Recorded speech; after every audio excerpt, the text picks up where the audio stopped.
Welcome, everyone, to the Athletes Are Human First podcast. I have three very special guests with me. I'll go ahead and let them all introduce themselves, but we are just going to take some time out to talk about the recruiting process, how we feel about youth sports, and really just try to provide a platform where we can give some honest feedback to everyone. So we'll go ahead and I'll start with, let's see, Coach Tet. So hey everybody, my name is Imhotet Amen-Ra. Everybody knows me as Coach Tet. Some as the Coach Tet, whatever that even means. And I actually head coach for women's basketball at the new Cal Poly Maritime Academy in Vallejo, California.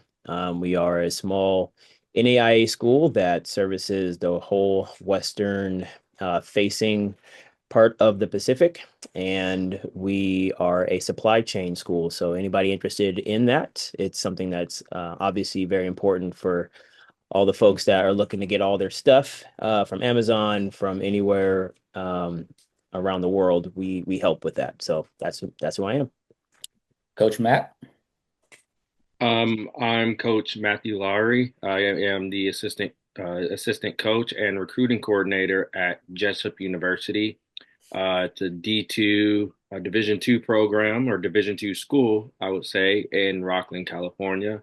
Private Christian university, very small school, but very close in community. So one of the only, if what is the only Division two in Sacramento, in the Sacramento There we area. go. So I just had to throw that out The there. only. And then Coach Tom. I'm Coach Tom, retired basketball coach, former Sierra College women's basketball assistant coach. A brand new gym, over $15 million facility that's just been built at Sierra College in Rockland. So if anyone wants to see that, Awesome. Well, yeah, we have college coaches in the building here, and we obviously, want to give opportunities for kids in the area to check out all three of those schools. I want to just kind of open it up with the general recruiting process, and what kind of information we can provide for students who are interested in playing in college basketball. Well, I mean, I think there's oh man. Okay, so where do I start? So coach club, so had a chance to help players to actually coach high school for a little bit as well. So before I got into coaching club, I coached high school for 3 years, JV level, which was fun, and assisted at the varsity level.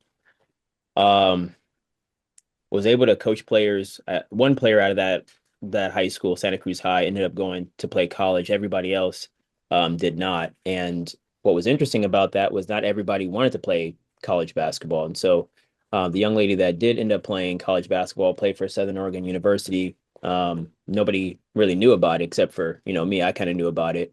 Small NAIA school. And it was one of those things where we coached everybody kind of the same, but with her specifically, she wanted to put herself in the best position possible. And so we had a team called Team Santa Cruz at one point. There was another team, I think it was called Team Tsunami, and they were really trying to get kids from the area out and go play in tournaments. And so that was kind of new for everybody out there to play on a club team. And so that was kind of my first, I would say, run in with trying to help a young lady get to the college level. Coaches would come to the games, seeing some of that type of stuff from the high school side of it. Um, then going to club, having some of that experience, I think being able to be on the other side, which is being a college coach prior to going to Santa Cruz High and then after Santa Cruz High, um, seeing what head coaches in particular were looking for. I would think I was able to at least give information, not really guide them to a school, but just give them information to help them make a decision the best possible. And some of the questions that I asked were, what do you want to do when you graduate? I think, at least in my observation with all the players that we've talked to, haven't a lot of players haven't heard that, haven't heard, what are you going to do when you graduate? They more or less hear, what are you going to do as a major?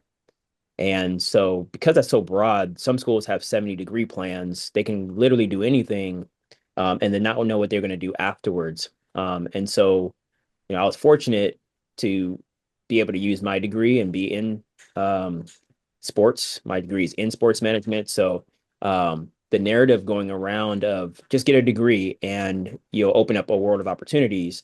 I kind of bucked at that and said, that's not really how we should look at it.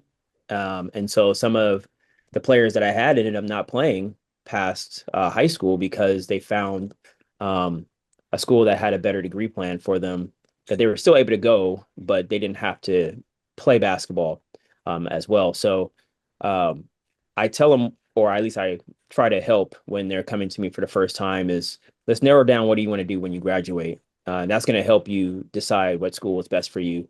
Um, and then if they have a basketball team that you can go to, that's going to help you. Then I think that's even better. That's the icing on the cake. But you're going there for 4 years, spending X amount of dollars to go there to hopefully graduate and be in your expertise when you're done.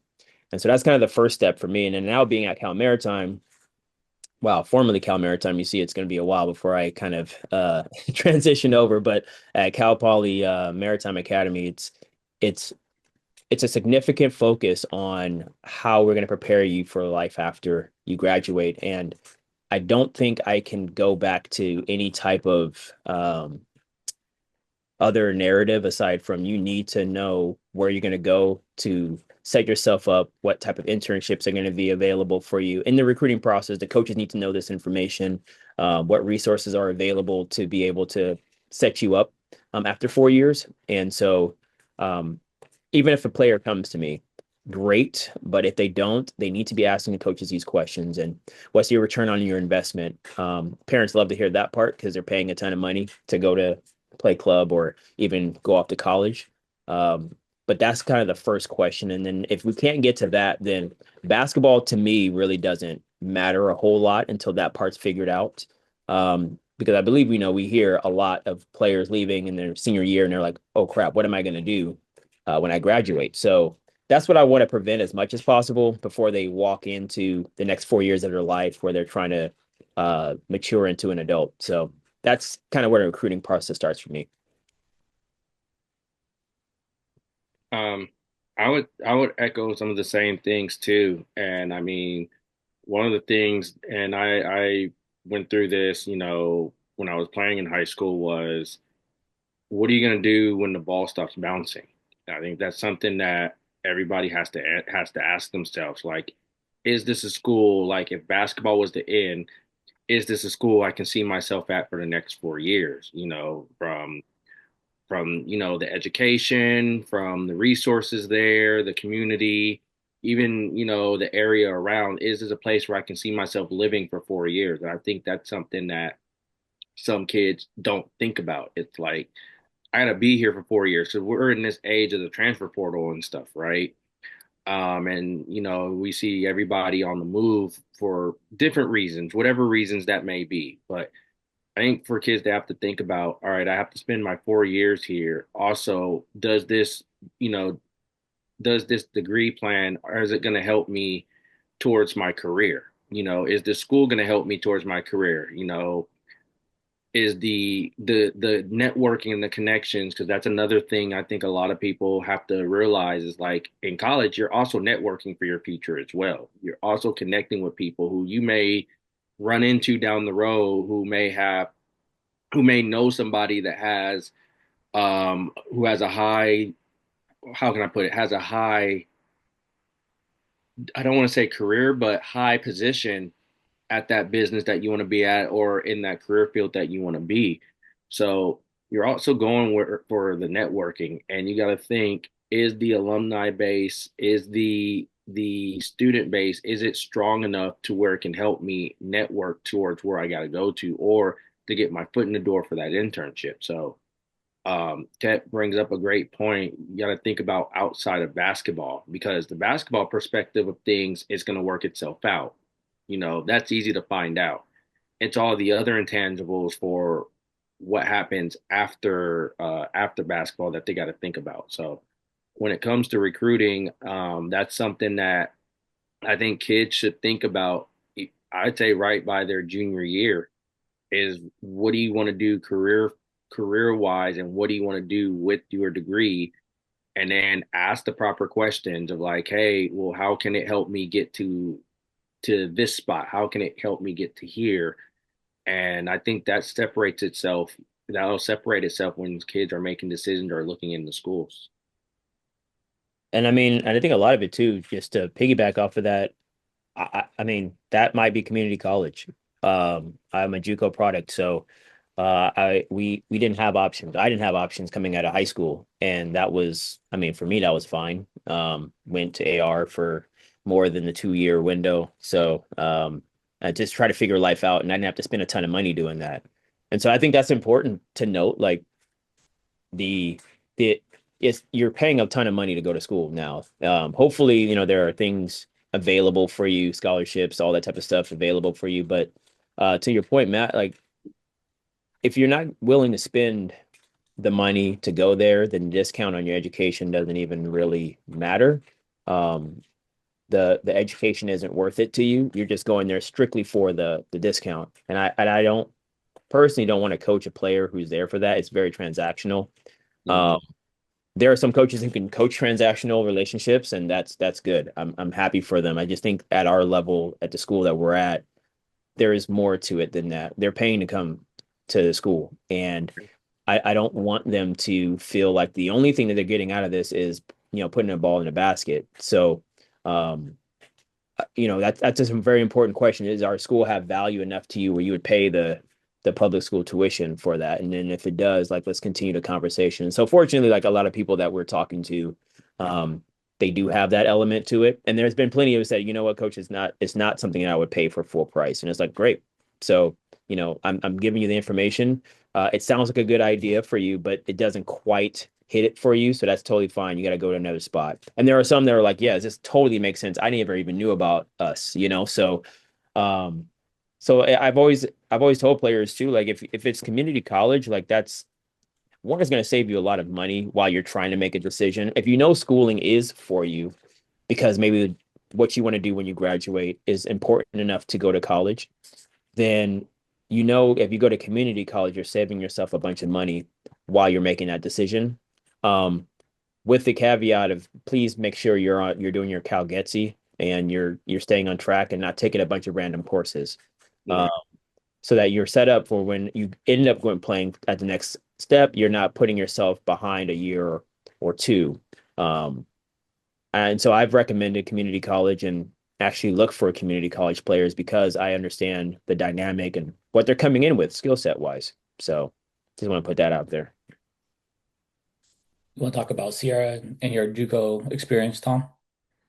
I mean, it's kind of falling back to what, both Matt and Ted say. When we talk to kids when we're recruiting them, we kind of just ask them, what do you want to do besides coming to Sierra? Like, not playing basketball, playing sport. I think everyone uses sports obviously as like the thing, but like kind of like Ted said earlier, right? We always think is like the icing on the cake, right? The schooling and everything should be your first priority, and then sports should be that icing on the cake. So we kind of want to talk to the player and just ask them like, what are you trying to accomplish here? If it's not playing at a 4 year, but like, where can we help you to get to after Sierra? What like after your JC? I think what Ted made a good point is, I think what a lot of these kids that we've seen or been around, a lot of them don't know what they want to do. And we try to tell our kids, hey, it's okay if you don't.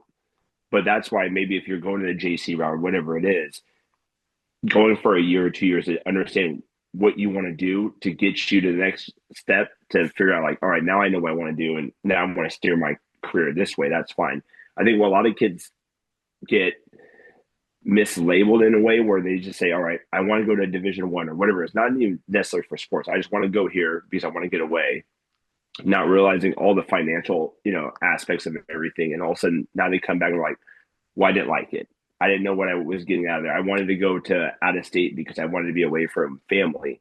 And then realizing, all right, I'm just going here just to go. And then in a year or two, they're coming back, transferring to another school locally because they thought by leaving the state, it's going to be the best thing for them. So I would say for like even parents, right? Like having this conversations with your kids, even though it can be very hard, and just saying like, what do you want to do? I've been telling a lot of our girls and boys that have been playing, for us for club is like having a whiteboard, like just pros and cons of what schools you might want to go to if financial is a big thing with your family, just putting that stuff down. I know it's like hard to talk about, but Um, I think it saves you in the long run if you have that communication up front with your family. Yeah, I mean, I Yeah. think a lot of kids and parents, the end all is basketball, right? All they think about is basketball, basketball, basketball. And then when we talk about, well, what do you want to do, not only in college, but like Coach Ted was saying, after college, they all say kind of, but they don't, there's no certainty in that at all. They just say, oh, I want to be physical therapist. I want to Yeah. be nurse, I want to be a teacher. But some of them don't necessarily know how much schooling that takes, how much that could potentially cost. It's just kind of like the common one to say. And it seems like a lot of them don't end up going that route anyways. So I think kids really do have to figure out what they want to do after basketball. I mean, what do you guys tell a kid when they say, I don't know what I want to major in, coach? I just want to play basketball? Because we all get that answer, right? So like how can we help guide these kids into kind of starting to change their thought process? Well, I will usually ask them like, what is their interest? Like, what are they interested in for just, if they're in high school right now, or what interests them? Because I think we've always had a conversation with, some of these athletes is what happens if you don't play basketball next year? Like what happens if you do go play basketball at school and you think you're going to play a lot and you don't play? Are you going to be able to go to that school still and just go for the school aspect of it? And so for the most part, usually a lot of them say, well, no, I want to go play. And I think that, we have to start changing kids and families' minds of not necessarily the playing aspect, but figuring out the school aspect first. Because if you find the great fit of school, the basketball or the sports is going to take care of itself. I think what's usually wrong is they go there for the sport, and then it ends up not being what they think it is, and then all of a sudden now they just don't like the school. Right. So I will always, and as 16, 17, 18-year-old kids, a lot of these kids don't know what they want to do, which is fine.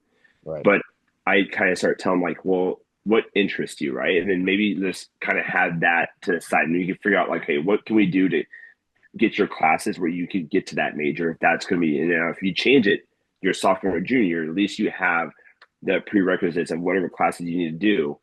Um, so I think, I mean, it's literally just having talks with them and just saying like what interests them, right? Because I think, like you said, Brian, like a lot of them will say, well, I want to be a PE teacher, or I want to just, I want to do something in sports med.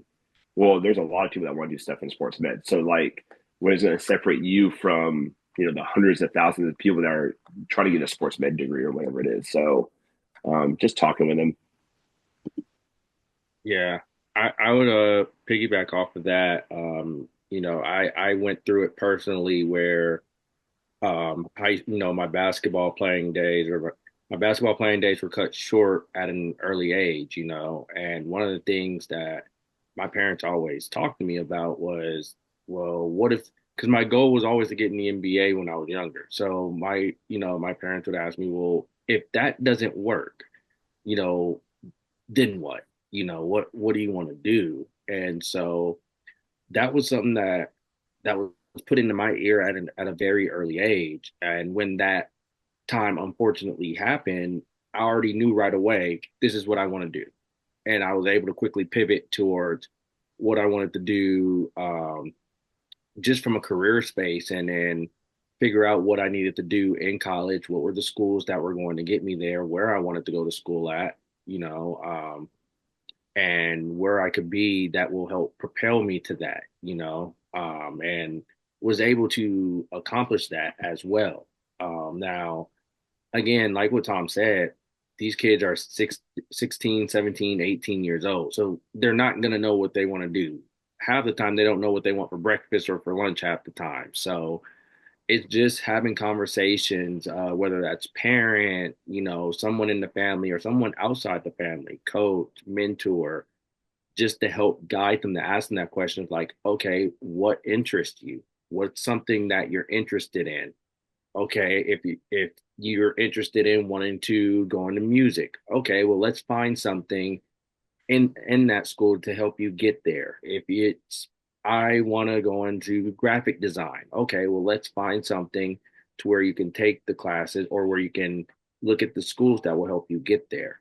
So I think those are conversations that have to be had and research that has to be done. And yes, it is a lot, that is a lot of research. And I know we're in this day and age of AI and Chat GPT where you have the answer right there in front of you at in like a second, but it takes research and writing it down and putting it on a board to figure it out. And I think that helps out a lot.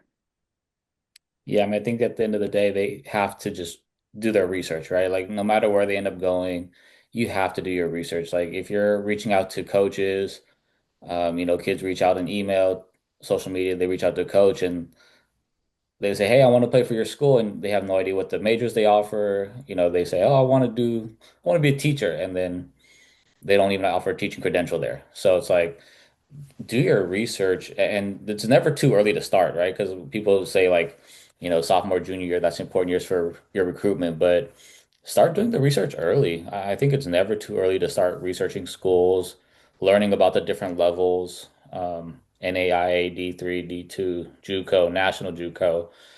There's so many different levels that I think people don't really understand what the difference is between all of them and what each one offers. I was trying to find a an email that I got from a player, and they're like, to your point, Brian, you're saying like doing research on the program, like that's so important. You get the generic ones. I'm gonna be so I can't wait to be a part of your prestigious program. I'm like, have you seen what we've been doing the last couple of years? Like, I mean, thank you. I appreciate you telling me we're prestigious, but we haven't, we're not a 20 win season team and we're not a national champion team. Like we're building, or they're your fine institution, but nothing about the majors. Our different ones that are degree granting that can make you X amount of dollars, whatever. There's none of that in there. So I'm kind of shocked when I get those, and I always reply to them, say thanks for reaching out. You might want to take a look at our website, find out more about us, because that's a telltale sign that you have done no research on our school when there is nothing personalized about who we are, or even our program. I mean, you could even say, "Hey, I watched your last game," or "I saw stats wise in your last game, you guys had a tough one." Like that, then I know at least you're somewhat interested in it. But when you're starting to with the generic emails, which I respect that you're reaching out, but I know that's going to 30 other people in our conference or even in our on the West Coast, But to answer the point about somebody who just said, "I just want to hoop," I'm sorry, that's just you may not want to play for us then. Like that's just not going to really work here because our school is so focused on you being able to, when you're done, you're set up for life. And that's going to have to be something that you have to want to do. You can't come to our school and hoop only. You can hoop a lot, but you can't hoop only. And I think parenting wise, I'm not gonna say it's bad parenting because kids are stubborn, and I think we know that. They're gonna buck at the system some and do what they want to do to some extent. Uh, However, I do believe that if you bring up like, hey, there's something after it, and they at least there's a glimmer of like, okay, coach, yeah, you're right. Maybe I should think about it. Then like the parents have had something to say with them. But the ones who are just like, I just want to hoop and that's it, you shouldn't come play for us because we're not going to focus only on hoop. We have so many other things in the what we got. I think we get about 10 hours a week of actual on-court practice with you. You have a whole other part of your life. There's 168 hours in the week. So 10 of those are basketball related, at least on the court. So there's more to you than just you putting a ball in the basket. And if you're interested in that, then I think we can talk more. But I just don't want to waste your time on that because I think you're going to waste your life, and that's more important. Yeah, I mean, absolutely. I mean, those are all great points. I think just doing your research and kind of understanding what it is you want to do, but also sitting down with your parents too and kind of really figuring out like what makes sense for you individually because everyone's path is going to be different. Let's go ahead and transition into development, kind of getting better as a player, but also preparing for college. I think every program says we focus on development. And then I think we know that each program that looks differently for each kid, each team. So just talk about a little bit about development as getting better as a player, but also what you guys see things are necessary to play at the college level. Well, I mean, I know at Maritime we've had player development folks that's just like their one job on the court, right? So I think there's there's levels to all of it. So I think we, at our level specifically, we have players who are missing one or two things. Whether it be athletically or physically putting the ball in the basket or doing certain things using both hands. And so because of that, we have to put a premium on getting better. And for some players, that road is a lot longer than others. I think athleticism is a huge thing. You can develop that. I think also coordination is a big thing that we find at our level, and that's not just at our school, but just at our level in general. At the NAI level, coordination, balance, quickness, speed. There's kind of different iterations of that. When I was at Division 2, it was more athletic players, but still some less.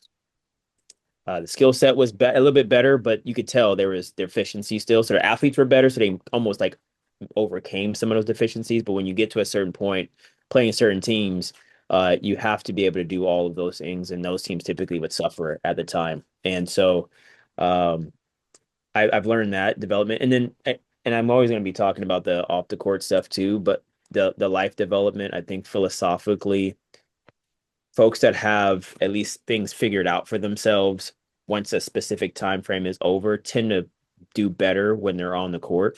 So transitioning kids out of I'm an athlete only and focusing on, do you have places that you are doing internships? Do you have your resume figured out? Is your LinkedIn set up? Is your social media profiles on point so that when you do graduate, opportunities are going to present itself to you? Do you know what etiquette things that you have to do when you're entering a room? Do you know how to dress yourself? Like all these things are important for them to have confidence so that when they go onto the court, that's one less thing they have to stress about or think about while they're playing.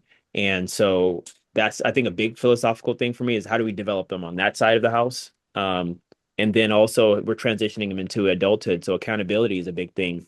I think that's hard for the young folks to um, it doesn't make it impossible. I just think it's hard for them, the accountability side of things. I think the narrative with accountability, and I've watched a lot of stuff and heard a lot of coaches, they've been struggling with it.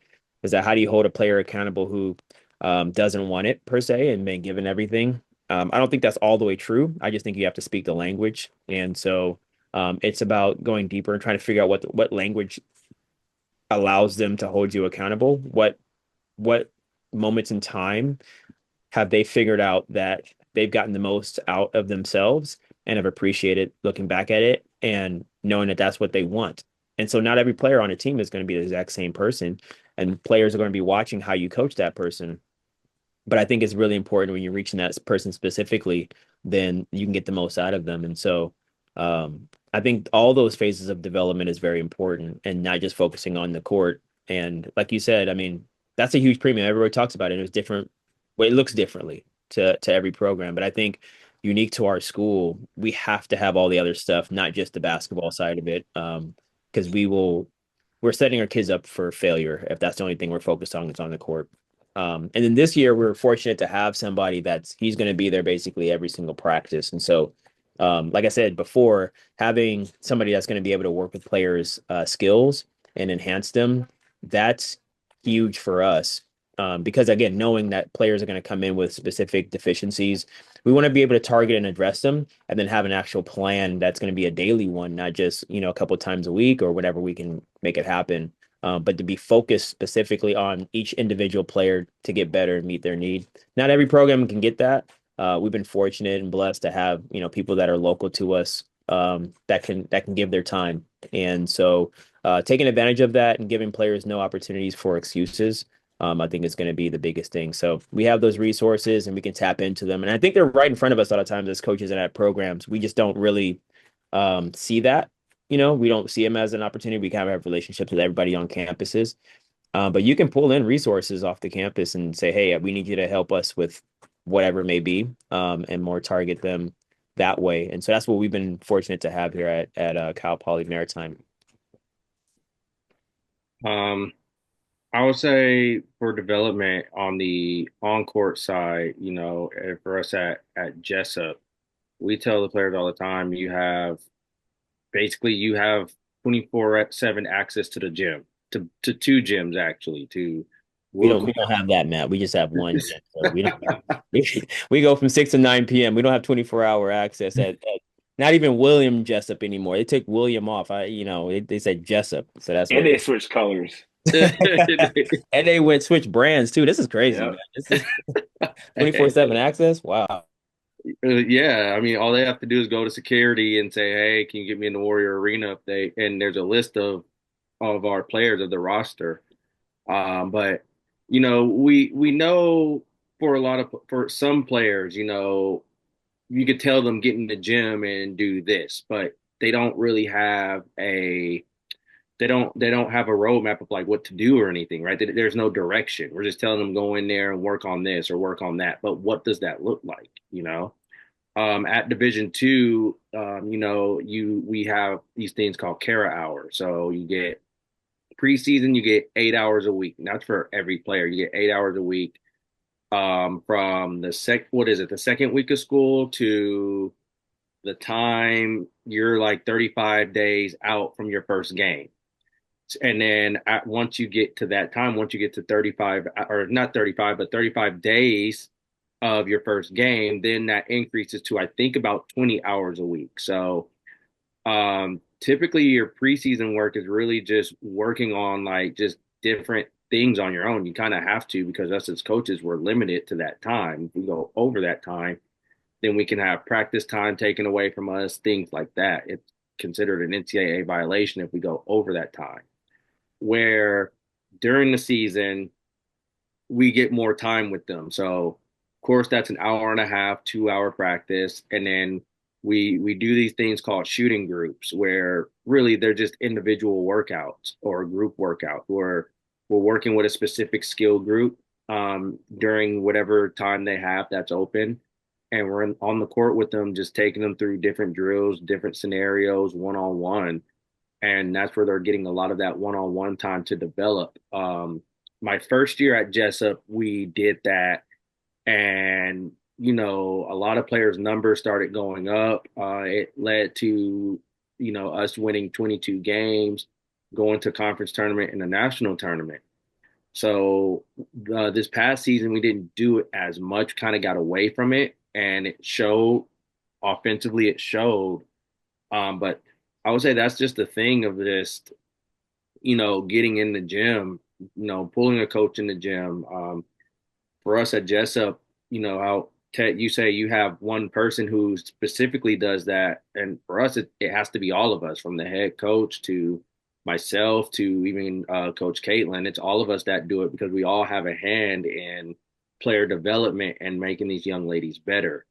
Um, Going to the off the court, and one thing I love that Ted brought up, because it's something that I absolutely loved doing from my early years of coaching, when I was coaching the Lady Jets and the JV team at Mandan High School, was accountability and giving them life lessons for when they move on.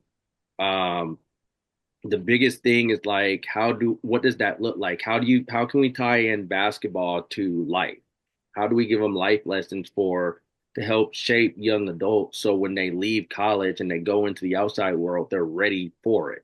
They're better equipped to take on the outside world than what they were coming in.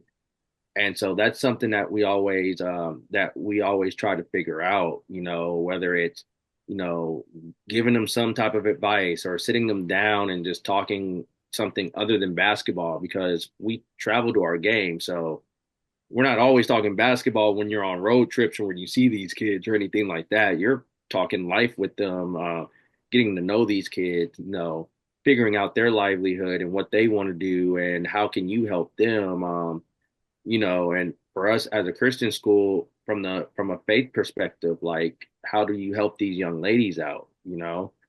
That's something that I absolutely love. Then the thing I pride myself on is like, what do they do, or how do they see life after college, or how do they see life 5 years down the road, 4 years down the road? And I've been fortunate to be around kids who, I still communicate with to this day, and they say thank you.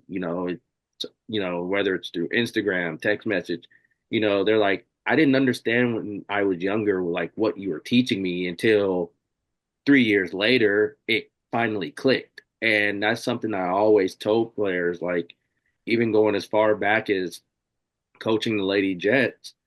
And one of the things I would always tell them is, you're not going to understand it now. You may be mad at me for it now, but 4 years down the road, you're gonna say thank you. You're gonna understand it. It's gonna click. It's all gonna make sense. That's what happens in life. You're not gonna get it right now, but down the road, 4 years down the road, it's gonna click, and it's gonna make things. It's gonna put things in perspective. Like everything's gonna be clear. So that's something that we equip them with, and just try to help them out as much as possible, both off the court and on the court too. But on court, we tell everybody there's no excuse for you to not get better. You got two gyms that you can get into in a shooting machine, and two shooting machines. So Oh, dang. I know you guys were gonna say flex something. is crazy. Listen, I know you guys were gonna say something. I just had to, put it out there. I just had to put it out there. But don't you have like two shooting machines at Maritime? We have one shooting machine, sir. I don't believe this, but I have a hard time believing that. I guess on Division Two, you get two shooting machines. That's what it is. Yes. Listen, we were in a IA with two shooting Two machines. shooting machines, two gyms, two rows of floor seats. Okay, here you go. Courtside floor seats on the wood. Hey, technically, he has 4 courts. He has 2 hardwood and 2 plastic courts. He does. So he can So don't Are we let me really gonna find out. count those sports courts though? We are. No, don't let me find out I've that seen your team practice on those before. Yes, and so basically what Tom is saying, Matt, is that you can be a tournament director for Jam on It, is what you're saying. Oh, yeah. So if they want Not Jam on It. if you want to bring them down, you can come on down. Oh my gosh. Yeah. What about as far as like, so let's say I'm in eighth or ninth grade and I'm trying to figure out a program to play on, and they're talking about development and we're gonna get you ready for college.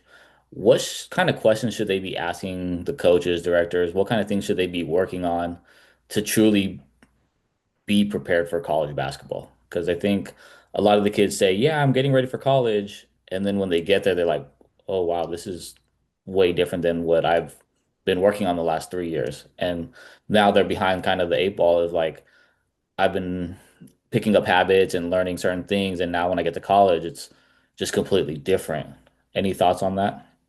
So I would say, I mean, there's a lot of different things. I think one, a lot of, if you're a high school kid, you should watch a lot of college games, no matter what level, right? You should go to JC, NAI, D2, and just don't assume, all right, I'm going D1, right? Because if you've never watched whatever level it is, every level, JC, NAI, D2, D3, they all have basketball players, really good basketball players that could probably play up a division or whatever if they wanted to. And I think falling back on that, I think another thing for like club or just anything, I think it's like, piggyback off the previous question, is like teaching these kids like life lessons, kind of like what Matt said, but also like time management, right? I think the kids that I've seen that struggle at the JC level as freshmen don't know how to manage their schedules and times from, when they're going to high school, they have a set schedule from, whatever, I think it's 8:45 to 2:45, right? That they know their schedule. They might have practice from 3 to 5 or 5 to 7. They go home, get something to eat, come back to practice. Well, when you're going to college, you might have like a 3 or 4 hour break in between some of these classes, or you might be running from class to class.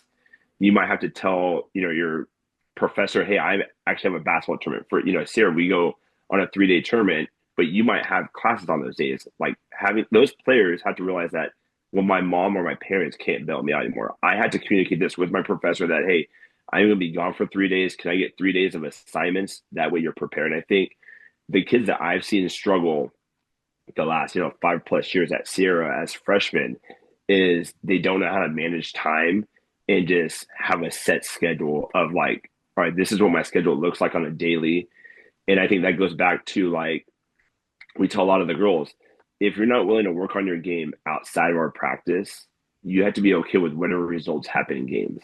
Right. I think some kids now, like especially when they get to college, JC level, they go to the practice for 2 hours and then they think they're done.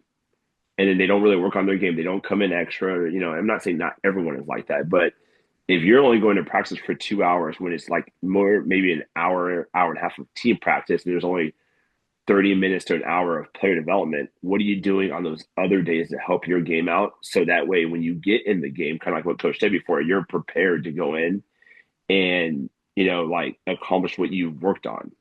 But I think a lot of these kids have struggled. I think, it goes back to even eighth and ninth grade, right? Like, I think the one disservice that we're doing now when I watch club basketball is we're putting so much emphasis on these kids winning, winning, winning, and doing all these things. And just because you win at a young age doesn't mean you're prepared to play in college. And I think what happens sometimes is these kids get thrown into college or they get thrown into high school and they think it's going to be like this. And all of a sudden they struggle. And then their parents are not understanding, like, well, it was working before. Why isn't it working in high school?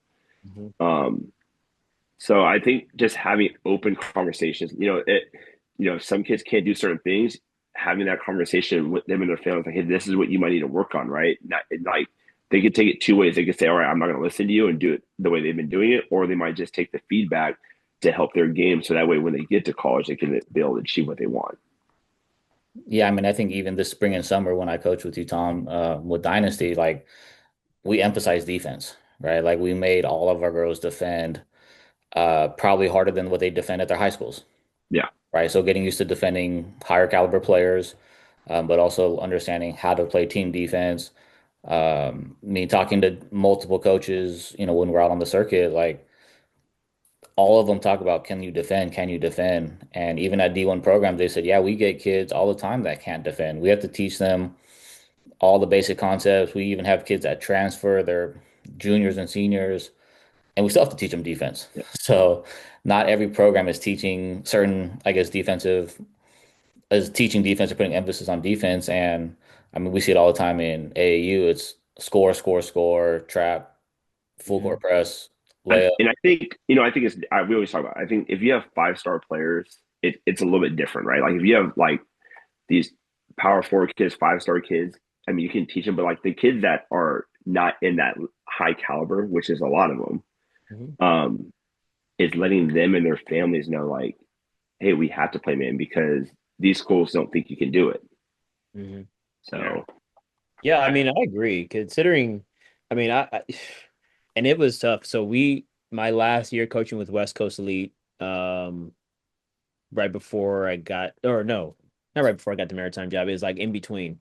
Um, we switched up styles. So initially, when I first had them, we were just traditional man to man. We were just sitting in a chair trying to do it, and I had a lot of length, but not a lot of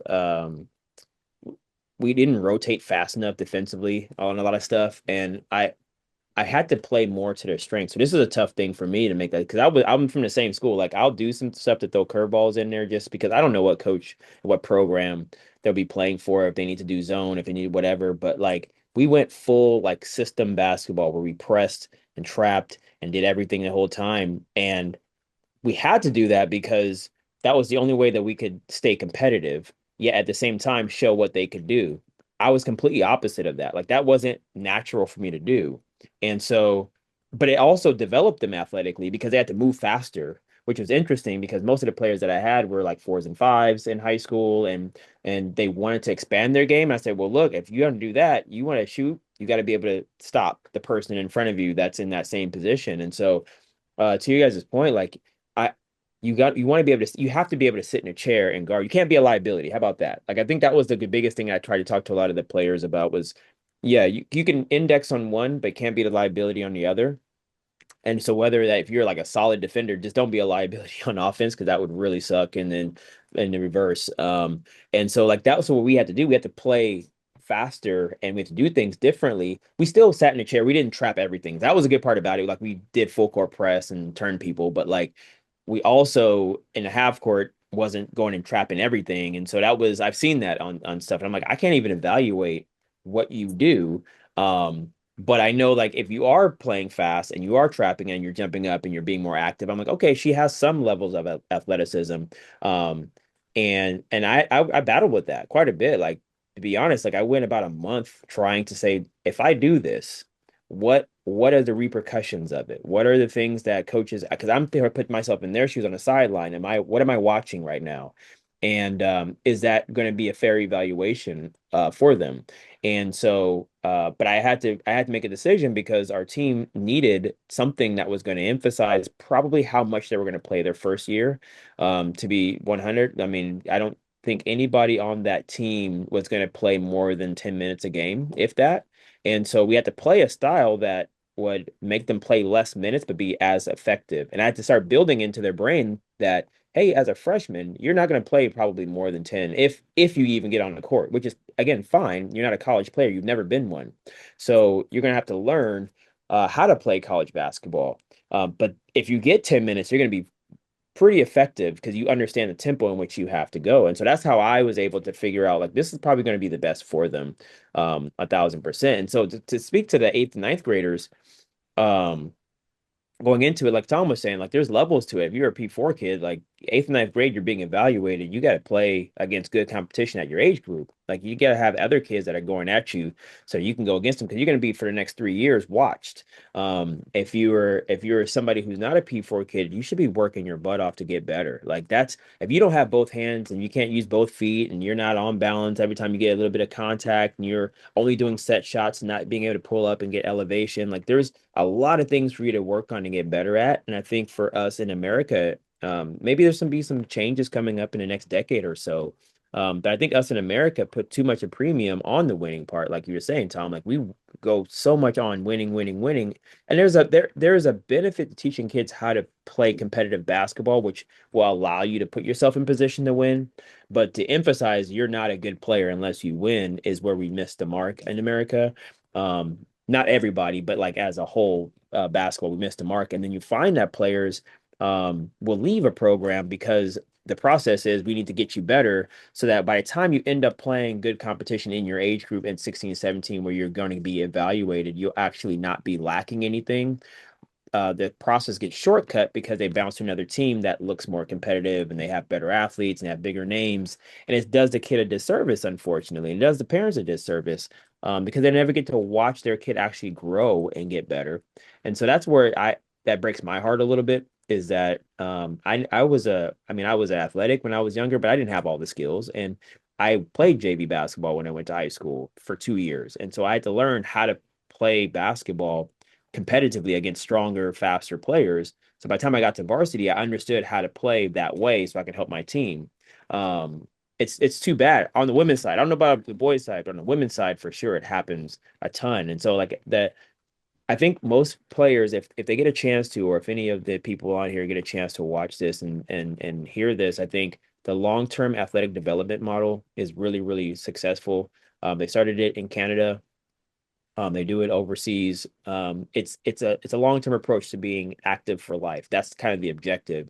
And so there's different stages of development. And around that, like 12, 13, 14, they're training. I forgot what the stage specifically is, but you're training to train or you're training to learn how to compete. You're not training to win yet. You don't get to that till you get to college, which is 18 plus. But you're basically learning how to put yourself in the best positions possible. So you're refining your game on a consistent basis versus you saying that, you know what, I just want to play on teams that win and I've sat for, most of the game and I'm sitting there, took the picture on the winning team, but didn't really contribute. It didn't get better. Didn't get reps to get better. Didn't find out what I was bad at, what I was good at. So Do you also think, especially in our area, right? Do you think a lot of these kids are playing just too many games at that middle school level where it's like, all right, I'd rather see my baby playing these games yeah. and just win or just, play on this team instead of on the development, right? Because I think we've all seen, right? I even ask kids these questions. Okay, it's all right. If the varsity coach is going to ask you to play on varsity, but you might not play at all, would you rather play varsity or be on the JV team and play, maybe start and play 30 minutes a game or go on varsity and not play? And everyone's supposed to say, well, I'd rather be on varsity. Yep. Well, I was like, well, if you're the person that gets developed in, 2 years of JV or whatever it is, and you're playing a lot, by your junior year, you might pass that freshman that was on varsity that didn't play the first 2 years. Yep. And I think everyone just has this fascination. It's like playing games. Everyone wants to play games, but no one really wants to work on their game. And all of a sudden, by the time they become juniors, all the stuff that they were really good at in seventh, eighth grade now is everyone else is already good at that when they're in high school, right? And so, like what you probably didn't work on at that younger age, everyone's already worked on, and now they're surpassing you by the time you can become a junior. I think even with that, like there's a lot. I mean, we do open gyms, which I think is great. I think that's the missing component on the women's side is that there's legit more. It's just like open a gym, play fives, go talk to somebody you don't know, Yeah. um, have them play on your team, take L's, go through that whole process. Like, well, how do you like to play? Like, where do you like to get your shots from? Or are you a post player? Are you like just the dialogue of Yeah. how to figure out how to know somebody that you've never met before? I think that's the part that I we're trying to do here at Maritime. We talked with a couple of people about like how do we get a junior high open gym that's consistent, just so that the players are getting that earlier. And even I mean, I've talked with some players who even in college they've never played in just like an open gym where it's not, here's the team that you're playing on versus the team that person's playing on, and you're like, no, you gotta go talk to people. Like you gotta actually be human and go talk to folks. Man, think about if these kids were playing back in the day when we had to play at the park. If you were playing Yeah, 5-on-5 at the park and you lost and you had to yeah, be out for like an hour, hour and a half, man, it yep. would be And you heated. have to get picked up Yes. to get back on the Yep. court. You don't Let's just Yep. get picked up. automatically get back on. Yeah, and that's the thing too, especially like let's say if the park is packed that day and you lose and now you're waiting for almost what 30 minutes or so, Yep. just an No, hour we just Yep. were to at 10th sit. and P, man, at least an hour. You weren't getting on. And then you was hot sun. There was no shade. You know what I mean? So Yeah, I think that's just the thing about it. And you guys brought up a very good point is like there's so much premiums on playing in games because like everyone's structured games. uh, say what now? Like structured games. Yes, Yeah. yes. Yeah, to play in structured games that the premium of getting better is like it's lost now, for that eighth and ninth grade kid, especially when it comes to looking for a club team that helps them get ready for college.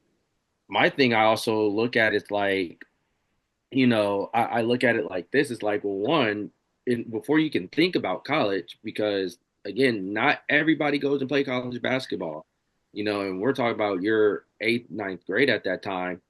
You gotta go in and at this point learn the game, because you're playing in middle school. We don't know how middle school teams are these days from a scholastic standpoint. Everybody's different, but when you're trying to learn basketball, because at that time you've been playing rec league, or I don't know if many play rec league or anything anymore, but now you got to learn like how to really play basketball going into a higher level and stuff, which means you got to get a little bit stronger. You got to learn like, all right, I have to get a little bit stronger. You're gonna get introduced to weights by the time you reach ninth grade. Like lifting's gonna be a thing, conditioning, all that stuff.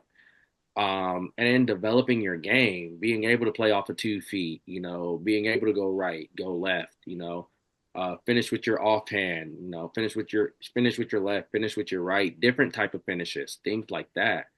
Um, I was able to work a few camps this year. I worked a camp, which is breakthrough basketball, where I was teaching a lot of the fundamentals and stuff like that. And that was something that I remember growing up was when I went to camps, it was teaching the fundamentals, teaching, pivoting and all those things. And then, you take those things with you and you apply it to wherever you go, you apply it to where you go. I think it's just something that isn't consistently done because the emphasis is so much on winning. I gotta coach my team to win this game. I gotta do this to win this game to win this game. When in reality, it's like, well, they're at that age, they need to learn to get better. Maybe teaching them how to get better within team concepts, how to play with another, how to play with somebody on their team, how to read off of each other, things like that. I think if you develop those things and develop your game, the winning comes, it works itself out. And then as an individual player, as you get older, then it goes from developing these things to, okay, what type of player do you want to be? Because in college, you're going to have to play a role. Not everybody has the ability to go in, get the ball, and and score at will like that. I think there's only a handful of players who who I've been around, who I've coached, that had that ability. And Ted and I both know who those players are that had that ability of get the ball in their hands, let them do what they need to do because they can score. One way or another, they're scoring. They're giving you 15 to 17. And there's a thing Ted has that put up. I think it was about how many players in through all of college basketball averages 20 points per game. And he retweets it, what, I want to say like once every week or something like that, almost. About Yeah, like every couple of weeks. I every, just I try, yeah, not many people score 20, and you know how yeah, hard it is to score 20 in like a game for and be efficient and do it, without going outside the offense too much. Like it's not easy, and not all those teams are winning teams either that somebody's scoring 20. So it's like I don't, maybe in the league, in the NBA, WNBA, it's set up to score. So like go do your thing. But right. in college, that's not how it works. And if you score anything above 16, you're on the scouting report for sure. But yeah, there's not many that Yeah. score 20. And so you have to learn to play within a role. Like you have to figure out who do you want to be as a player as you're getting older. Like I was just having a conversation with the recruit yesterday, and I've asked him like, who are you as a player? What do you want to be as a player? Because you have to be ready to fit a specific role. Maybe you're a shooter and you got to come off of pin downs and stagger screens and elevator screens. You're in the corner. Maybe you're a corner spot up person. Maybe you're a 3-and-D type of player. Maybe you're a Dennis Rodman type of player where your job is just to rebound and play defense. You're gonna have to play a role, so you have to figure out what type of player you want to be because sometimes coaches are not drawing things up for you to get the ball and the score. That's just reality of it. And that's what people have to understand too. It's you know you have to be prepared for those things. But really, at that age of eighth, ninth grade, it's more of just developing your game, getting stronger. If you really want to get ready for college, develop your game, learn to play off of 2 feet, jump stop, 2 foot finishes, 1 foot finish. Different things like that. Defending. You got to defend at this level too. That's the number one thing. You got to defend at this level. Learning to defend properly. Things like that. So Yeah, no, those are all good things for sure. We talk about a lot about the culture. Like, there's so many games. Everyone wants to play games. And I think Tom touched on it a little bit. Everyone wants to play up a level to up a grade. Yes, there are some kids who should be playing up, but there's also some kids who should just be playing in their age group, and that's completely okay. What do you guys think about like playing up, playing your own age group? When should they do it? When should they not do it? Because we're talking about development, and that could definitely hurt someone's development depending on where they play. I mean, if you look at the, Olympics and FIBA basketball, all the kids play their age group. So, I mean, if it's international, they do that already. I don't see anything why in America we should be any different. I remember when I got into coaching club, everybody wanted to be 17U. Like that was your mark for for being a good player. If you're in seventh grade playing 17U, you're a really good player. And it made no sense at all. And so I see nothing wrong with dominating your age group, and then all of a sudden you find your weaknesses because you're gonna eventually play a team that's really good in your age group. And so playing your age group, playing the best competition in your age group, being challenged, and then consistently, if your team is ready for that, because that's a mental challenge already. Like I think as a coach, when you're trying to get them ready for their next step, you have to have enough challenging games. That's like, here's our next step that we have to take, but also here's games that we can compete in that if we do things right, we'll execute how we're supposed to. We have a chance to put ourselves in a winning spot. And then you have those games where it's like, guys got to work on stuff. And we know like that's the three different types of teams. There are teams that, they just want to get games in and they're just happy to put a team together and they're just, mom and poppy lead or whatever it is. And they let's go play. And that's great, but they may not be the best. but you still give them the best game possible. There's gonna be some of those teams. I've coached some of those teams, and I've been on the other side of it as well. It all works together. Like it's all actually good. Which is what I talked to a lot of the players about is like helping the actual game. Don't take it easy on a team that may not be better than you because they're trying to prepare for their next step. At the same time, you don't win like a bunch of non well, basically you don't have enough nonsense that happen. You don't be laughing at them and do a bunch of crazy stuff, but you win with some class and you show them like, hey, you gave us a great game. And they're gonna thank you for that because you're gonna help them get better. And at the same time, you need enough of those games where you get challenged and you're like, there's another step for us. We're good enough, but we're not to where we need to be. We haven't been challenged enough. And yes, all these kids on this team is 14 or 15 years old, and they've gotten to another level that we haven't gotten to yet. So, one, do we want to actually get to that level, or are we fine with where we're at? Because some kids are like, I just maximize what I have, and there's nothing else. There's no more time commitment that I can give. So this is the best that I can do for who I am. And then there are some like, no, coach, I want to go to a next step. And so yeah, sometimes you're gonna have to go outside the state to go find some of that competition, and sometimes you can find it within the state.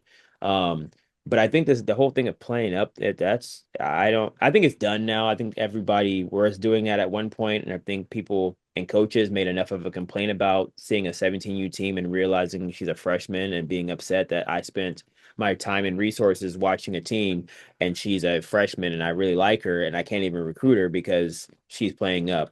Coaches want to see less of that and they want to see kids play their age group. Yeah, I would agree with that. I would agree with that 100%. I mean, we've seen it so many times. I think all of us, all four of us have seen it where we see a kid, we like the kid, and then they're like, "Oh, well, she's a freshman or she's a sophomore. I can't recruit her or I can't talk to her." And that's kind of the thing because we're like, well, that's great, but what does she do against her age group? I think the thing a lot of people don't realize is like a lot of those kids you play against in your age group, they're going to move up anyway. So it's like, so what's the rush? Now, I know, and again, it's different in high school because sometimes you have to take that freshman, you have to take that sophomore just to fill your roster out because you don't have, you may not have enough to put together a team full of juniors and seniors on your high school team, and you're coaching to win these games and stuff too.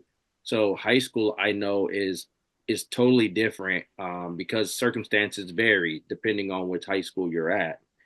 But for AAU, there's nothing wrong with playing against your own age group. Maybe if you're 16 playing in 17U, okay, understandable. That's someone who's maybe a year older than you, you know, that's how it works out, right? But there's no reason why a freshman should be playing up unless they're really like that. Now if they're really like that, then okay, we can kind of see it. But a good point was made. If it's done in international ball where you're playing against your own age group in international ball, then why are we doing it in AAU? And everybody can bring up like, whoa, in the NBA you got rookies going up against 32-year-olds. Well, that's the NBA and that's the WNBA. You're being drafted into a team. And you can't compare college because in college, yes, a freshman, if they're playing, is going to go up against somebody who's 23, 24, going against a grown woman at that point because that's college. That's just what it is. It's the same with high school. Yes, you're going to take in that freshman and they got to go up against a 17, 18-year-old, but in AAU, there's nothing wrong with playing in your own age group as it is. Like it works with development. Can I say the caveat to that would be uh so Sid, for example, that played with Tom, she played 17s. I think she played for Shaw. She was eighth grade at the time. Yep. And then we moved her up because I felt that she was going to be playing varsity like her freshman year or get called up to varsity. And it's like at some point she's going to have to like be able to lead 17, 16-year-olds.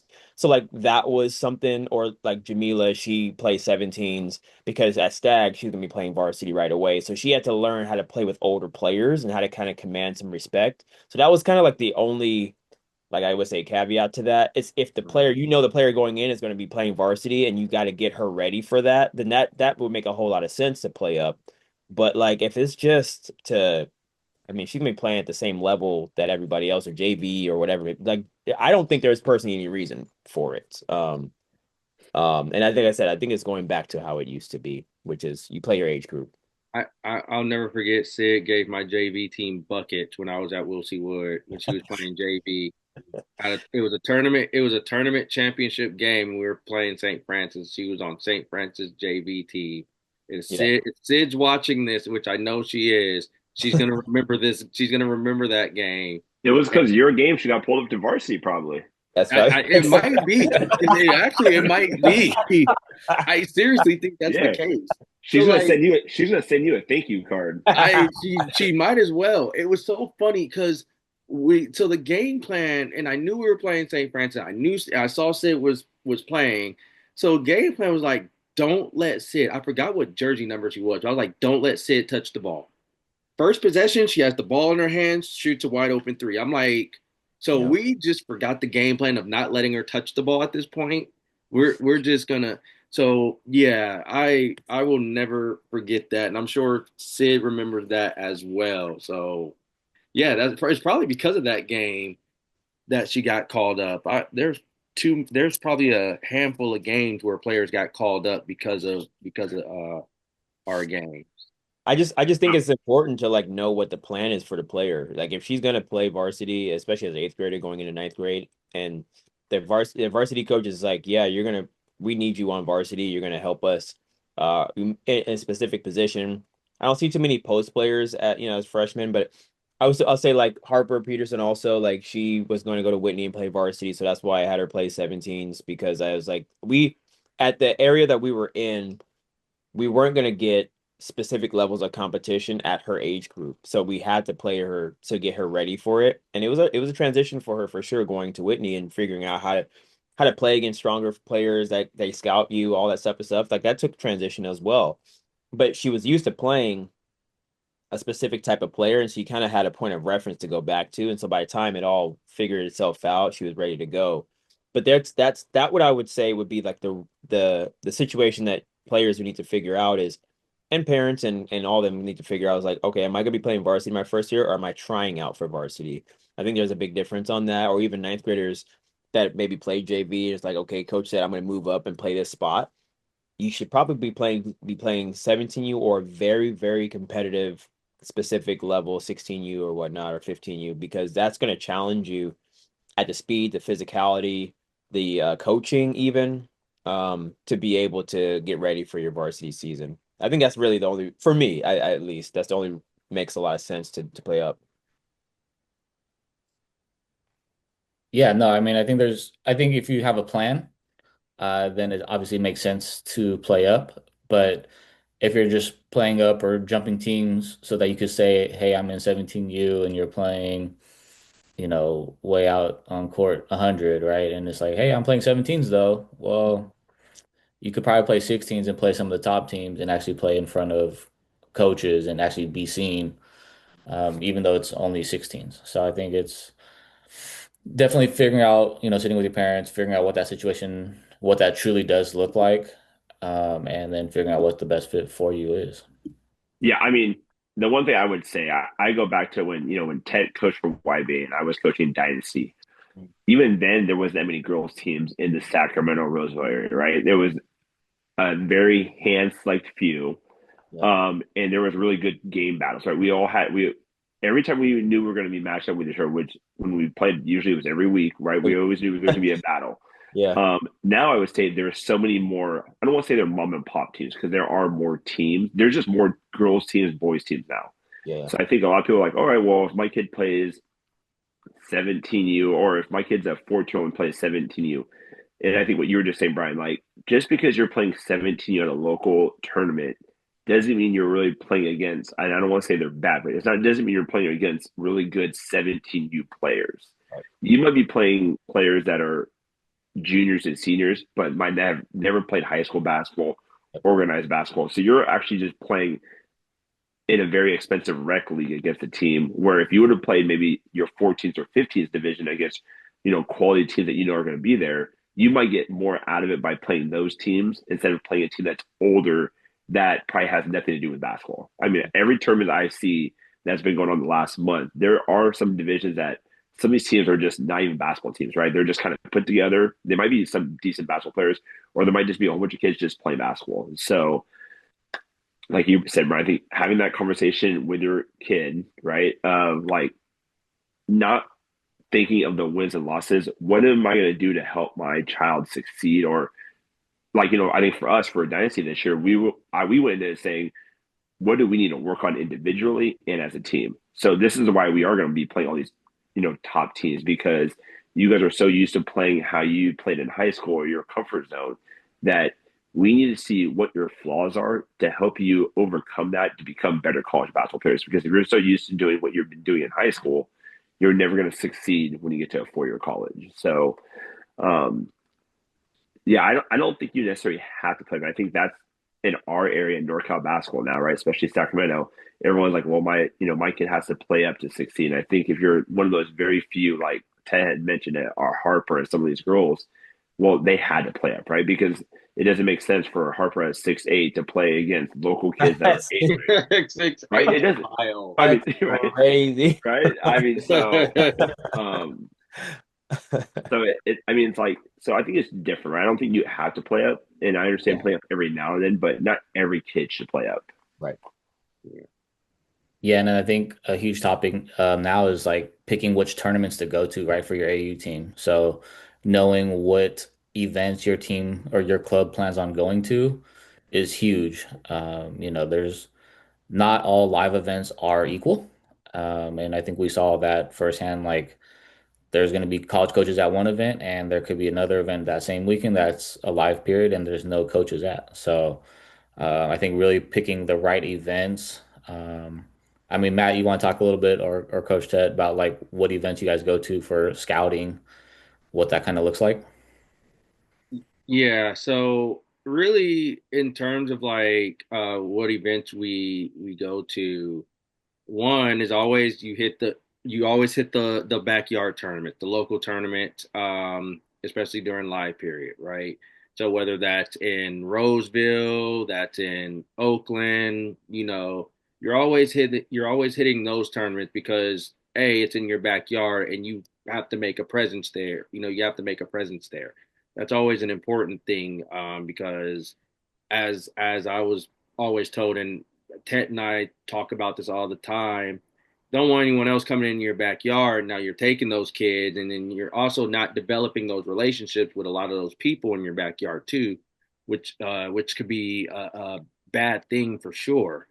And that was something that very early on I had to learn that at when I was at Holy Names was I was in Oakland. I was in the Bay Area. So, of course, Holy Names at the time when it was open, you're not just subjected to Oakland because we all know you have Oakland Tech right there. You have Oakland Tech, Oakland High School, um, Bishop O'Dowd, of course, right there. All of those schools are right there, right? So you're not just subjected to those, but you're also in the Bay Area. So you have San Francisco, you have Benicia, Richmond, so like Salesian High School, all those schools within that radius. And even if you want to expand out even more, San Jose, if you want to expand out even more, those are, you have to try and see a lot of those kids in those areas. So for me at Jessup, it was okay. How do we establish our backyard? Because that was something that I learned that from Ted and even from Tom when he was at Sierra, and from Ted when he was at Jessup, was how much of a footprint they had in that backyard. So definitely back the tournaments in the local area during live period, and then from there, anything in the region, this year, of course, you guys and Brian and Tom, you guys saw it. I was out in Vegas twice, to see kids who were in our backyard playing and kids who were in our region playing.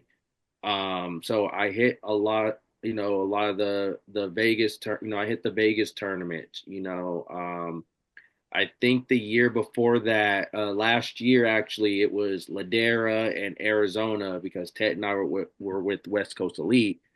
So it was hitting Arizona, and I know Ted was in Washington, and then there was a once upon a time. I think this was the first time Coach Ted and I coached together. We were in Ohio and Louisville. Yep. Dang, That's a man. whole story. See that Stop, budget, stop, Brian? come on, No, stop. no, Oh no. That's a whole man. story in itself that we'll probably say for Here we later go. on. But that was a story in itself. But just one, I always tell kids pay attention to the program social media because a lot of the times the program social medias are going to tell you where the coaches are at. We see it with every division, not just Division 1. I know Division 1 does it the most, but Division 2, Division 3, NAIA, even JUCO, national JUCOs in California, and some California JUCOs, they put out where they're going to be for which tournament that they're evaluating at. So even emailing the coaches, I get tons of emails. I get emails from kids saying they're going to be in Louisville for Run for the Roses or in Ohio, and I'm like, not going to be out that way, but thank you. But just paying attention of where coaches are going to be of the schools that you're interested in, and that's where we circle around to this. So definitely just tournaments in the area, tournaments wherever we have someone on top of our board where they're going to be at or where most of our kids are at. Those are really the tournaments that we're going to. And also if it makes sense for us budget wise. A lot of us we don't have power four money. As I always say, we don't have power four money to go all over creation. So like, yes, it would be nice for me. It would be nice for our program to go out to Louisville or go to Ohio or go to Chicago. But if we don't got that type of money to go, or if it doesn't make sense for us budget wise, I would say if it don't make sense for us budget wise, then we're gonna try and stay as regional as possible, especially with how the way Division 2 recruiting can be, because it's a little bit more regional based. Though I can't necessarily say that with our program right now, but a lot of Division 2 is really regional based when it comes to recruiting. A lot of Division 3 and NAIA is regional based too. And Ted, if I'm wrong on that, and Tom, if I'm wrong on that, please, correct me on that. But I think a lot of it is regional based. So Well, Tom, I mean, I think as a director, right, you figured out what tournaments to go to, right? And looking at our spring and summer schedule. You want to talk a little bit about that and how you Yeah, decide those? I mean, I came to the conclusion the last probably 2 or 3 years, the kids that I had, it kind of started when Sydney came and played with for me as a sophomore. I had a group of like sophomore girls. They all had the aspiration to play basketball in college. We didn't have 5-star kids, so in order for some of these kids to get seen, I felt like we had to play some of these top teams, right? Some of the top sponsored teams in our area, the Cal Stars, the JBSs, and so on. And as a club director, I just kind of went into it instead of, and I kind of talked about this last podcast with us, right? It was more not worried about the name on the jersey, but giving the kids an experience, an exposure, and an opportunity. And we went into it saying, like I said to the families this year, hey, we're going to try to play some of the best teams. Are you okay with this? Sometimes people will say yes, they want to play those teams until you're getting ran by 30 or 40 points, and then they start second guessing, well, do I want to do this? I knew for our girls, if they wanted to play at the Division 3, 2, some girls want to play Division 1, that we had to go where we knew there were going to be coaches, right? A lot of our girls play at small high schools, and so there's no really 4-year schools coming out to, I always tell Lauren, like Faith Christian, no one's going out to Yuba City in the middle of nowhere to watch you play basketball most sometimes, right? Um, so I think it's a matter of, we were upfront with our parents and families saying, hey, this is what we wanted to do. We knew what teams that had kids that were getting recruited that were going to be at these tournaments. So we're like, hey, we want to do these tournaments, building a rapport with directors, a friendship, and, saying, hey, we'll take these matchups, whatever matchups it is, like we want to play those matchups. And then also emailing those schools, right? Like if I'm going to Las Vegas, telling Matt, hey, Matt, here's our schedule, right? I would send him our schedule of our stuff. some of the kids that he's recruiting from our team to make it easier for him for his scheduling. Because what a lot of kids and families don't know is a lot of these coaches, excuse me, a lot of these coaches know who they're recruiting. So they just need to know their schedule. So yeah, I think it's just finding the right fit. Yeah, I mean, I've man, there's a lot to it, like you said, Tom. I mean, we already know who we're looking at. We're told so I've been fortunate to at least be at Division 2 for a little bit, coaching with Sarah Hopkins. Cherie is at Monterey Bay, and she has been very successful at UC Merced for a while. And you know when you're going to the events what games you're going to be on, and you be evaluating and watching, and then making sure she gets the most up to date information, or your coach gets the most up to date information in the in between time. That's when you have an opportunity to get some games, and so to watch some games. And it might be 10 minutes. And I've said this before, but there's a format for it. I mean, for me at least, I'll go watch a game. I'll give you 10 minutes. And if I mark you down, I'm going to go back and watch you again for another 10 minutes. And so it may not be in the beginning.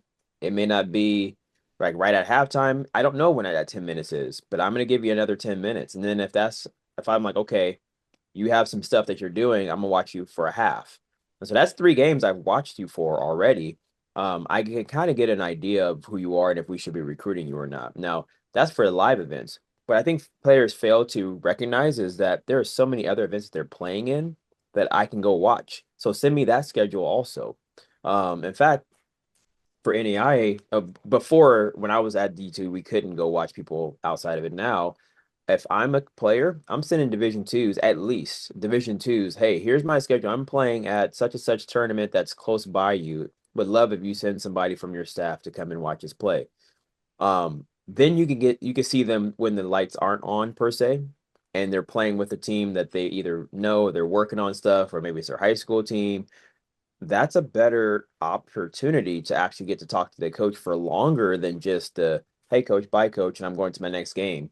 You get a chance they get to watch you for 2 games in one day and watch the whole game. So at least for me, and with the new D2 rules, I'm hitting up every Division 2 and being like, hey, can you send somebody from your staff to come watch me play and evaluate me outside of the live events? Because it is pretty cutthroat at these events. If you got 150 coaches on the sideline and coaches walking around trying to get to their next game, hoping that the games don't start early, and they have their evaluation down, like there's more pressure on the coaches to try to figure out who they can go see. You're competing with thousands of kids, if not hundreds of kids. I would send my stuff to those coaches when it's not live or there's a warm up to the live event, because then they can actually sit and watch you, see your mannerisms, see how you actually interact, versus when you're suiting up and putting on a show. That's to me, I think more beneficial for a player. Which doesn't mean like I mean, the CC2A has a lot of coaches that eventually end up going to Division 1, and we've seen that with Bonner at Dominguez Hills. Molly was at Dominguez Hills and East Bay for a while, and Chico State, and she's now at USF. Obviously, Tosh is over at Riverside. Like, there's a lot of coaches that were at Renee, Division 2. Say it again. Oh, Renee, Renee yeah, Renee, Jimenez, um, and Dario. yeah, and Dario over there. They're at Division 1. So like, and it's not too far off of the Pac West. I mean, there's a lot of very high level coaches in the Pac West conference as well. And so to me, I'm getting a foundation at least of like what coaches can come to my games. As community college, I'm hitting all of them up. I don't care if I'm interested in them or not. If I've researched them, they have my degree plan and somebody I want to go to, and there's a coach there, I'm hitting them up, asking them to come and watch me play, because you never know what may happen and where that coach can get you to. That's one. Second one would be if there's a local NAIA, definitely make sure that they know what your schedule is. Division 3s, the only difference between like D2 and D3 is that you're paying to play. That's the difference. The competition level is good. If you look at UC Santa Cruz, and we played them this year at Maritime, they had a 6'5", 6'3", 6'2", 6'1", 5'11". They had a ton of players that could really go, and they took up the whole court.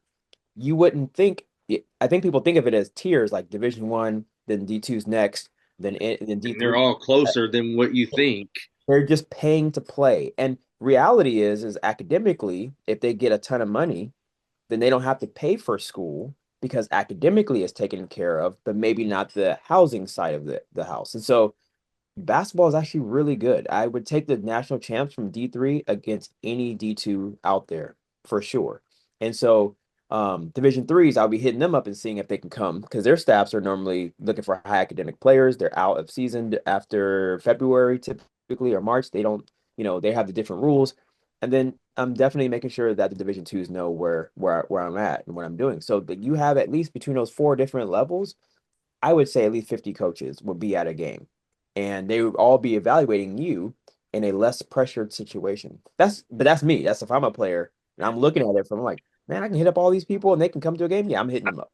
I mean, I think when we talked about this before, I think it's a matter of, you know, parents and their kids having that conversation and saying, all right, what do you want to get out of it? And then you doing the research on your own, right? I think a lot of people, me and Brian had this conversation about a couple weeks ago.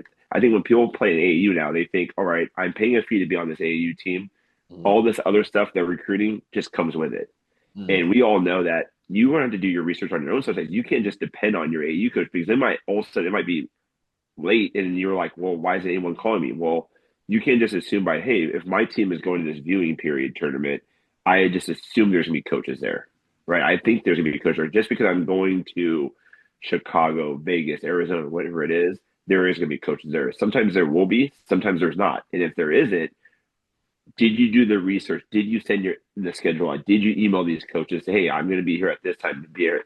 And if they're not, then you should be realizing, well, I'm not doing something right, or why isn't this happening right? I think a lot of parents and families think that by going to these tournaments, they think, all right, they're going to be there instead of sending those emails out, right? Introducing yourself to these people, and just kind of building that dialogue with coaches at an early age or whenever you're with your team. And even having that conversation with your AU coach, right? Like if you're playing on a team, just having that, like sometimes it might be a tough conversation, but you're trying to help better your future. And so if you're going to a tournament and you want to play basketball in college and all of a sudden you're not going to some of these, viewing period tournaments, then is playing on this team the right fit for you, right? I think sometimes we all get fascinated beyond these top teams, but you need to find the best fit for you that's going to help you out in the long run. I Yeah. would, and there's a hack that I would do if I'm a player, and I did this as a club coach. I would put all of our games on an iCalendar and send the coach to Yeah. subscribe to the iCalendar. So if things changed, it would just be able to they would get the update. So now it's Yeah. automatically on their calendar versus it being a graphic, which is good. A graphic is good to Yeah. put on the social page, but when you're having a conversation with the coach, send them an iCalendar invite, and now all of a sudden they got access to where your game is. All and then it's you, it's you. It's not Yeah. they have to put the information in there. Yeah. When I was running the Jets program, and one of the things I would always tell the girls, especially before live period, is, hey, I'll help you open the door. I'll help you get your foot in the door, but you have to do the rest of the work. Like we would have conversations because a lot of the girls that I had wanted to play college ball, so it would come down to, hey, this is how you type up an email to talk to a coach. This is what you should do to talk to a coach, because you'd be surprised how many young athletes don't know how to talk to just a normal adult. Oh, we And know.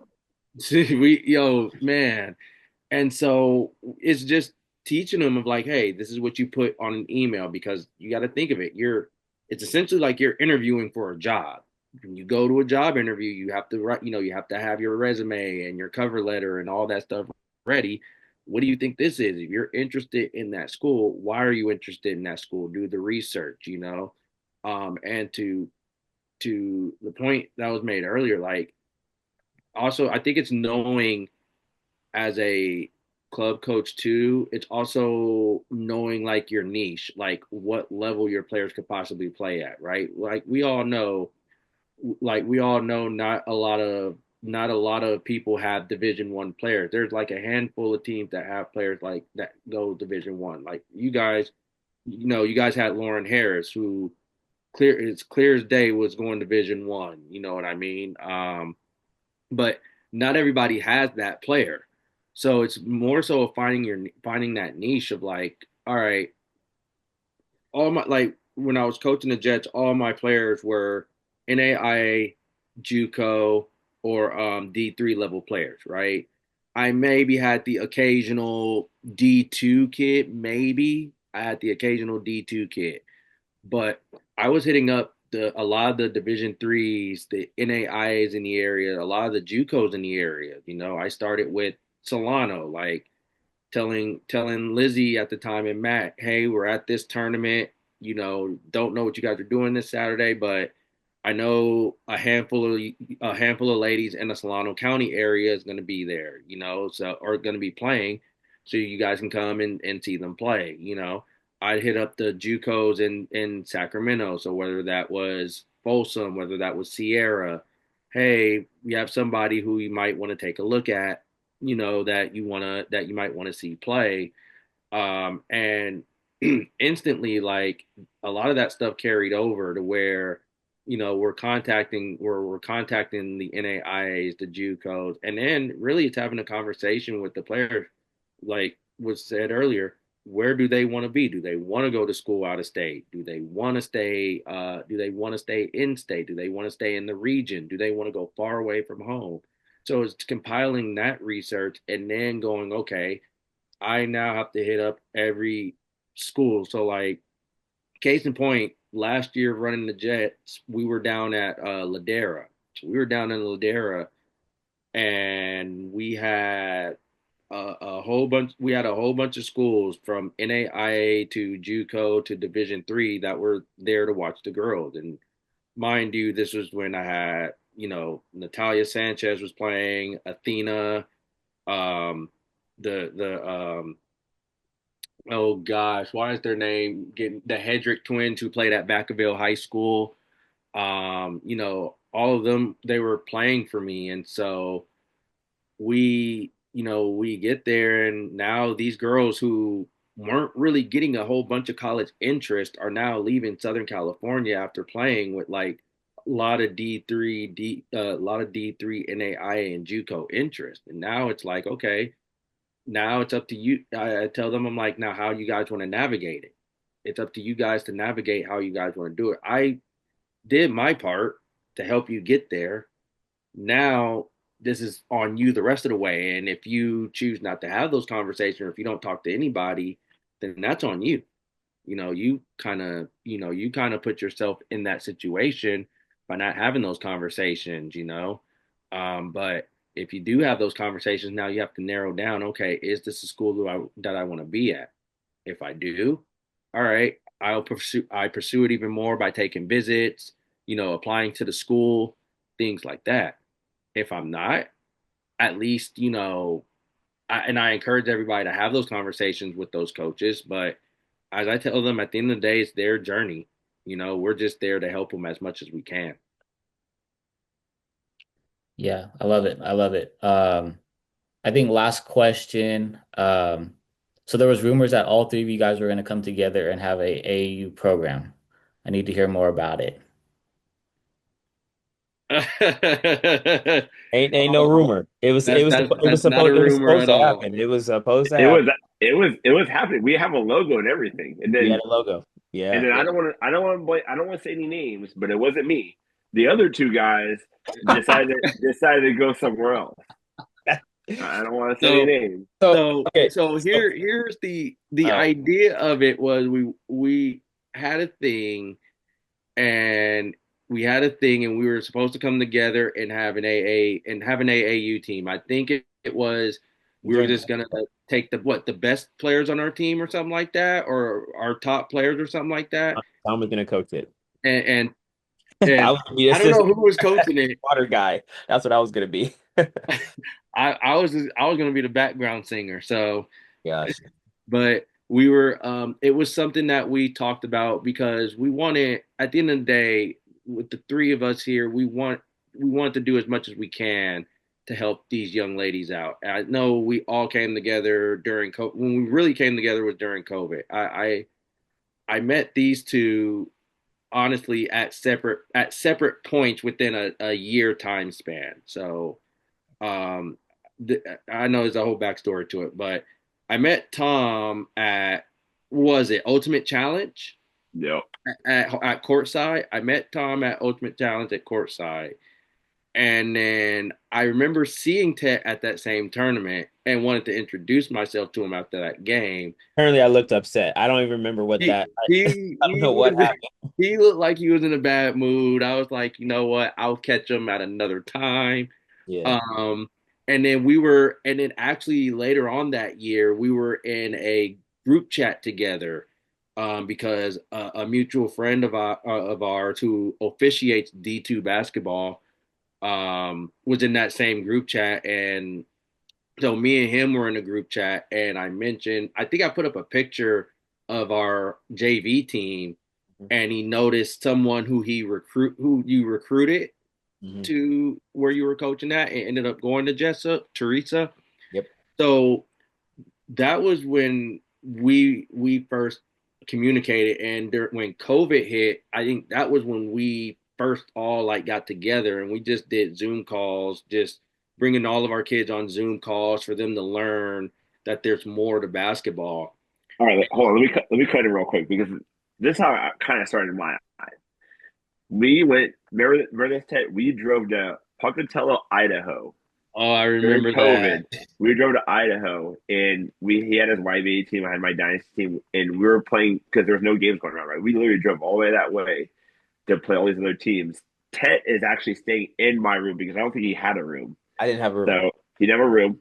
So we're literally just like he's watching literally game film on his laptop. I'm watching game film on my iPhone Yep. of the teams that we're playing, and we just start chatting about what can we do to help our kids in our area in basketball. Just what can we do to like help the game out and help kids that not might not be my players, might not be his players, but just Sacramento basketball. Yeah. And then we were just chatting. I remember it was like Saturday night. We were just chatting up all night. This guy, and then all of a sudden I look over. This guy's passed out, Out. laptops on. Done. His eyes are like just. No, I'm driving 11 hours, like I'm driving. Like Because Yeah, it's weren't you with Shaw during that on that me and drive? Shaw. Yeah, Shaw yeah. came up on yeah, dude. So then we came back, and then how Matt kind of we were in that group chat, and we said, why don't we do something at Harwood Palace? We brought Sarah, we brought the Simpson College coach in, and said, let's just do something for our kids in basketball, and just bring these teams in, and almost have it like a college showcase, but really just showcase these kids, right? Not really the coaching, but let the kids play.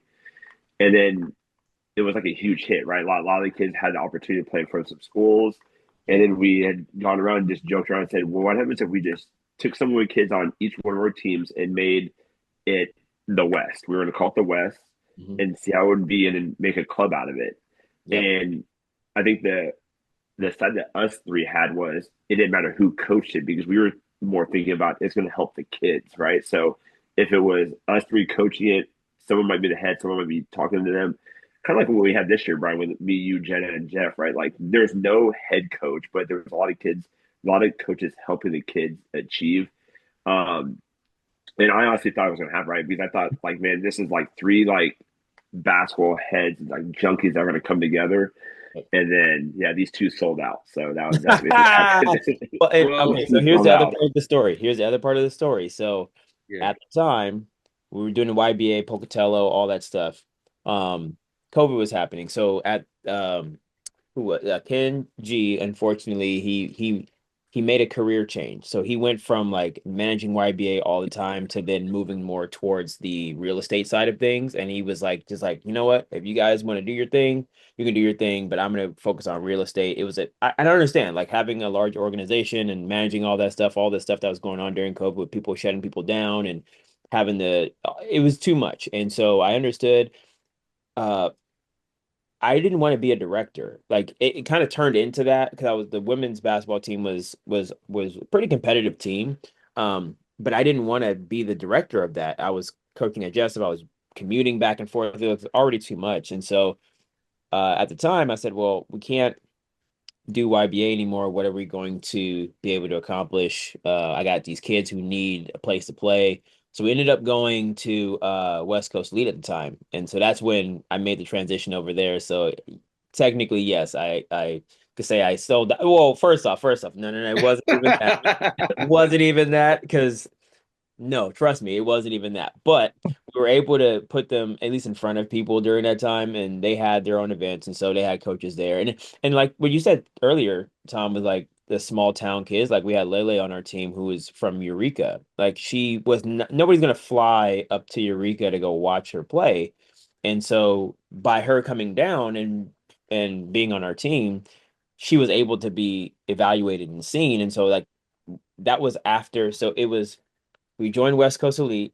Lele joined, I think, in like July. I think we were talking about the West like a little bit earlier than that.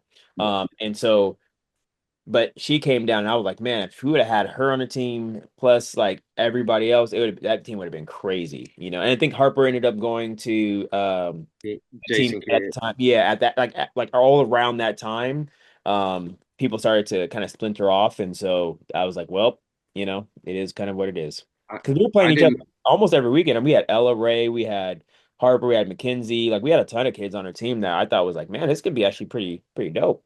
I didn't go to West Coast Elite until after Holy Name shut down, actually. So when well, here's the thing. You got a D2 job, basically. Got it. Yeah, Okay. I got a D2 job, and Tough life.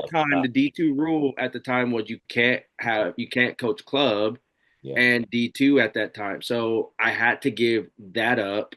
I had to give that up. But I think when all of that happened, of course, Tet went to West Coast Elite, and my girls wanted to be around another year, because they were going into their last year, and then I know then the whole West thing didn't happen. Now, it's not to say it can't happen still, you know, it is something that could happen still. I'm just throwing it out there. Another party to be involved in it, and I don't think he's interested in being involved anymore. I'm not gonna say names, but there's three guys on interested. One Oh, guy who decided to retire. Hey, But no, I mean, because I remember Tom, we had our 6 foot team. So it was yep, McKinsey, it was Harper, Gabby, Katie. I think we had Emily Bowman on that team as well. yep. But I think And there was like Mackenzie. and Abby also. I think we had six or Yep. seven players. And that team was like we watched it. I was like, what the heck is Yeah. going on? That team was scary. And I Ted think was the shortest one on the team. literally, oh God, I I remember I remember during COVID actually we went up to scrimmage tet. So a lot of people don't. For those who don't know, I took my Jets team up to scrimmage, Tet's team, and this was at YBA. I think we recorded this too, actually. yeah, So it's somewhere out there, and it's in the ether somewhere. it's somewhere on the internet. I think it's on YouTube, but it's somewhere out there. And I remember I read off the roster because I was like, okay, this is who you guys are playing against. So the girls walked in and they looked at Tet's team, and this again, he had Ella Ray, he had Harper, he Oh, had at Abby. Abby. Yeah, Z. Yeah, so like everyone walks in. Mind you, the tallest player on my team at that time was Ale Mhm. at 5'11". And so they're just looking up at him like, whoa, there's tall. I'm like, yeah, if you guys are talking about playing college, this is who you guys have to play against. So But we, here's the crazy part. They were all post players in high school. Like they all yeah, struggled like a lot, actually. and we were just running like so many different defenses just for the fun of it. Yeah. But I mean, that's the whole origin of it. Like I met Abby when I did the 6 foot team because I said post players can't keep being post players. They have to Yeah. develop other parts of their game. And so Yeah, I literally hit up every post player, like, look, you want to just play and all you guys are going to be on the same team. I think at the time we had Evelini. She was on the team as well. yeah, It was, Jill. yeah, we had Jill. I mean, everybody was a post player. And I said, all right, you guys got to figure it out. And it's the funniest thing I remember, like it was yesterday, was when the other team made the bucket. all of them ran down the court and nobody put the ball out. I was dying laughing. I'm like, okay, somebody got to bring the ball up. What's going on here? So like, but I mean, stuff like that. I mean, Tom and I always try to do something. I think we talked about putting like an all short team together, like all a bunch of guards, and they just got to figure it out. And then, but like doing stuff like that to help them develop. That's what those hardwood tournaments were for, to use to get better, so that they're better high school players versus them being limited all the time. And I think, for lack of better words, I mean, a lot of at that period of time, it was very territorial. Coaches did not want to let their team or their players go play somewhere else. I mean, I've had a lot of not even run-ins, but just conversations with coaches about like, hey, I'm not trying to take your players. I'm literally trying to help your high school be better by having them play for in this like one weekend, and then you go play and do your thing after that. But like at some point, they gotta stop being post players. Like that's Yeah, okay, for them not to be a post player. But now it's relaxed significantly. But back in that time, oh my gosh, it was.